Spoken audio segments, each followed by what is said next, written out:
Questions for Coach? What were some of your biggest takeaways after getting a chance to look back on that game? Yeah, I mean, I thought we had really good activity defensively. I thought our hands were great. We had a lot of deflections, and that led to some turnovers. Now, we've got to convert in the other end. I did not think we took advantage anytime we had numbers, getting our shot blocked in transition or playing out of control. So that was a big thing we worked on today is getting more under control, finding a way to play off 2 feet, making the right play and slowing down. I just really thought we pressed in the paint, and that's what led to missing a lot of easy ones. And we had some good spray out threes. We want to continue to take those. They weren't falling for us the other day, but our defense won us that game. We found a way to stay competitive, especially that first half where we shot 25% and went into the locker room with the lead, extended it out. And again, I know I've talked about this at length, but we got to find a way to put a team away when we have them down. And hopefully our guys get that sooner than later.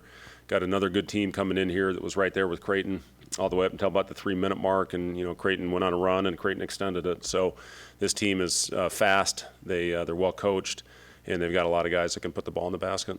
As you're evaluating at this early in the season, is there a balance you have to strike between addressing what needs to be addressed and not overreacting to what you see in a couple games? That's the best question you've asked in 3 years. That it is, because you think, are we doing the right thing? And, do you have a knee-jerk reaction and throw everything out the window and change?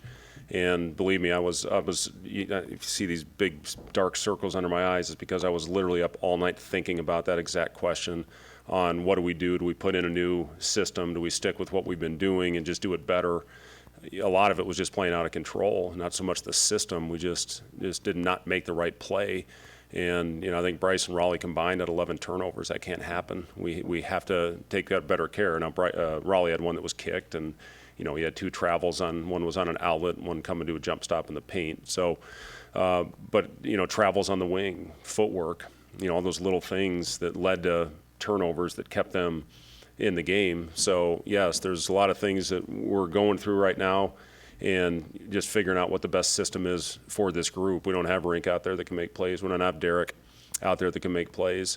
BK has shown some ability to do that, but we just have to be more consistent with it. And, again, we've had stretches in all the games we've played so far this season where we played really good, and we just need to be more consistent across the board. That being said, you're getting good looks. Do you just kind of have guys shoot through the cold shooting that's happened so far, or do you? Well, that was a big. We shot 1 million shots in practice today, and I took that rim down and showed them how big it was with being able to fit 2 balls in the rim, and just hopefully get that mental block of, it is. Believe me, I've been through a lot of highs and lows, ups and downs when I was in my playing career. Sometimes that thing looks like the ocean. Sometimes it looks like a little thimble up there. And for our guys the other night, you could just see they were a little tense when they went up to shoot it. Our guys are workers. They really do get in the gym and spend a lot of extra time getting up shots. Now it's got to carry over. You got to have that same confidence in when the lights turn on as you do when you're in the gym by yourself. And that's a big part of it right now. So, and listen, it takes a game, hopefully, where the guys see it go in the basket, and then hopefully they'll take off from there. But listen, I think I set a record one year with the Bulls. I missed my first 18 shots of the year, but law of averages, they usually come back, and then I started making shots, and but I'm telling you, when you're missing those shots, there's a lonely feeling. So you just got to find a way to stay engaged, keep doing it, trusting it, and hopefully they'll start going in soon. I know you said maybe you didn't have the freshest legs Saturday. What's sort of the plan of attack with 2 games this week? Yeah, I mean, we obviously had a lot of things that we need to address. So we went hard today. We competed, and we're going to need another good day tomorrow. We get 1 day off of the prep. We've had 3-day preps at least going into our first 2 games. Now we get a 2-day prep. So, the day off yesterday, and then we'll have 3 days leading into the game this weekend. But just, I need to make sure that they are fresh. But I thought we needed a tough physical week leading into the last game after what I saw in the opener. And it may have taken their legs a little bit, but I really didn't care. I wanted this to benefit us long term, and hopefully it will from all different perspectives. We've got to work on press offense late in the game. Did a good job getting the ball to Connor where he was able to make free throws, to keep the 2-possession lead. Got it to Bryce, another really good free throw shooter. So just, it's given us a chance to work on some things, and hopefully we'll benefit from that in the long run. How would you Have you seen guys respond like mentally, emotionally from the past couple of games? And he said after the game, he saw some kind of shoulders drooping. Have you seen that response? They're fine. I mean, these young kids, coaches take it a lot harder than they do. You think it bothers them more than it actually does, and then they show up and they're whistling and singing and all this stuff and joking around. It's just, it's I think this era of kids, they just they find a way to let it bounce off their back. Maybe that's got something to do with social media and all the crap that gets talked about them. And they've shown up. They have worked. I've been pleased with the response after a disappointing game. But as I said the other night after, it's always better to learn from a win. And we found a way to get it done, and now we got to grow from it. We got to get better. What did you see yesterday from Fairleigh Dickinson against Creighton, and what kind of challenges? Yeah, I saw teams. I promise you this: they're not backing down from anybody. They've played two really good teams so far in the preseason, and then they won their home game, by 40 or 50. And what they did early at Creighton, that's not easy to do. They jumped out to a double-digit lead right away, had a lead for a lot of that first half. And, as I said, they had a couple guys getting in foul trouble at the end of the half. And that's when Creighton really extended that lead. And I give Creighton a lot of credit for how they continued to keep their foot on the gas and kept that going in the second half. But this is a good team that, they can put the ball in the basket from a lot of different guys.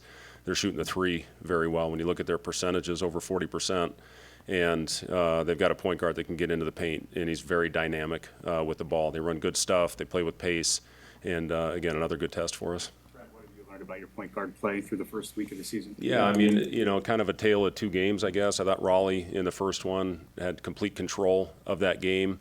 And then, unfortunately, in the second one, and we let things bother us. We didn't get the kick call, and I thought we let the refs, a couple missed calls bother us. You just got to play through that stuff. It doesn't matter what happens on the court.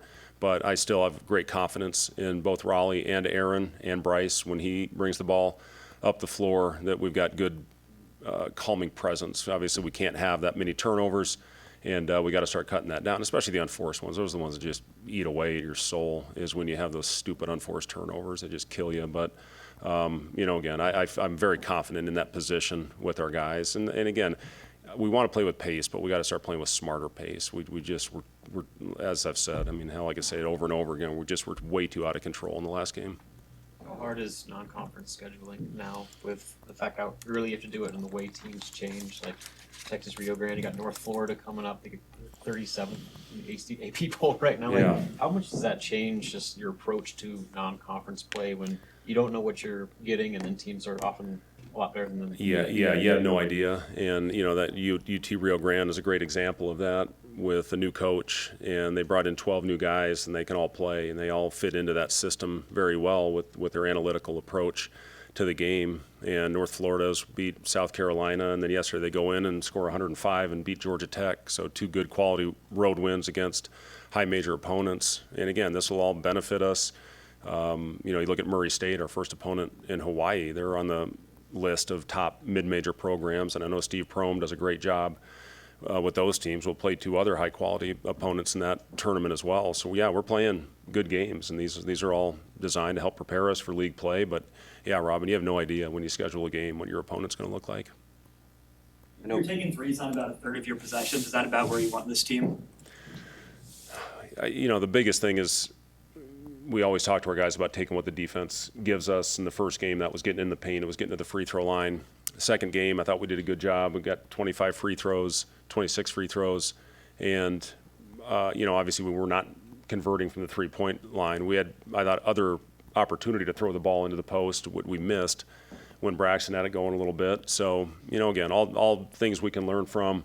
What exactly is the shot profile? You want threes, you want plays at the rim. And, if the game plan, the way the defense is playing you that particular night, you get more plays at the rim and you shoot less threes, that's fine. The rim two uncontested is a very high quality shot. Getting to the free throw line is the highest, shot from a true shooting percentage perspective. So we've done a nice job with that, getting to the free throw line, especially when the ball has not been going in the basket.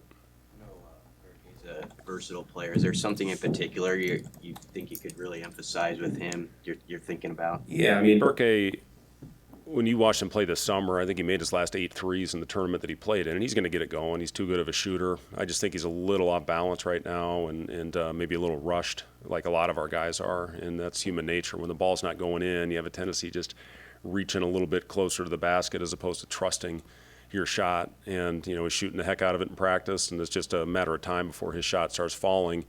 Other than that, I think he's given us great minutes. He's obviously playing 5. We've finished both games with him playing the 5, and I like that skilled lineup out there. All right, thank you, guys.